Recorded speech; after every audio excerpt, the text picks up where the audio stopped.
Assalamualaikum warahmatullahi wabarakatuh. Tepuk semangat, semangat, semangat. Allahu Akbar, Allahu Akbar. Yes. Semoga semuanya dalam keadaan sehat ya. Hari ini kita belajarnya tema 4 muatan bahasa Indonesia tentang cerita. Jenis-jenis cerita ini ada dua, cerita fiksi dan cerita non-fiksi. Cerita fiksi adalah cerita yang bersifat hayalan, rekaan, dan rekayasa manusia. Sedangkan cerita non-fiksi itu cerita yang bersifat sebenarnya fakta dan dapat dipertanggungjawabkan kebenarannya. Biasanya ada saksi mata, rekaman, atau bukti lainnya. Jadi untuk lebih mudahnya itu cerita fiksi itu cerita yang tidak benar-benar terjadi. Kalau cerita non-fiksi itu cerita yang benar-benar terjadi. Perbedaan cerita fiksi dan non-fiksi terkait dengan ciri-ciri. Kalau cerita fiksi itu tidak terjadi sungguhan, imajinatif, menggunakan bahasa majaz. Sedangkan cerita non-fiksi terjadi di dunia nyata atau fakta, lebih informatif dan masuk akal. Untuk tujuan dibuatnya cerita fiksi itu untuk hiburan, memperoleh kepuasan batin.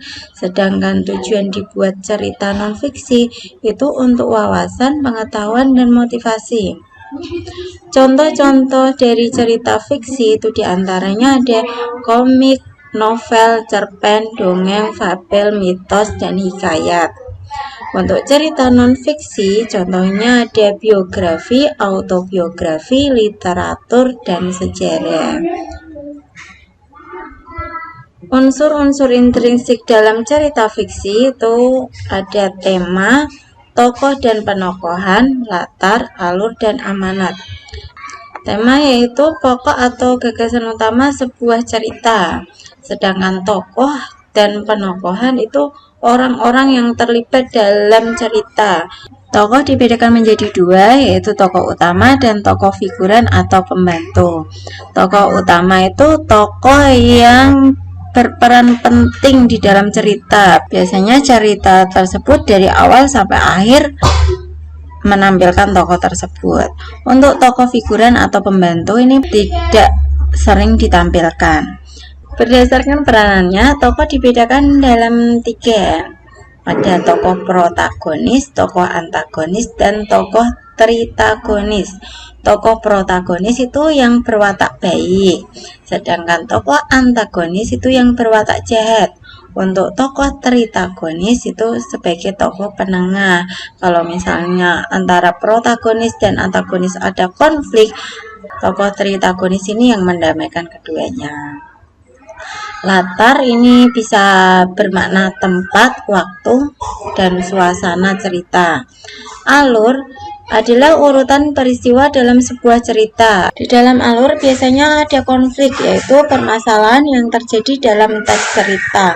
Konflik ini bertujuan untuk membuat cerita lebih menarik. Untuk unsur intrinsik yang terakhir adalah amanat. Amanat merupakan pesan moral yang disampaikan oleh penulis kepada pembaca. Jadi dalam membaca sebuah cerita itu kita sebaiknya tidak cuma asal membaca ceritanya saja, tapi juga mencermati pesan moral yang ada di dalam cerita tersebut.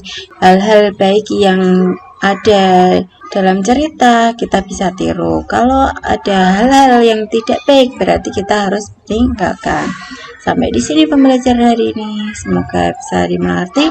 Wassalamualaikum warahmatullahi wabarakatuh.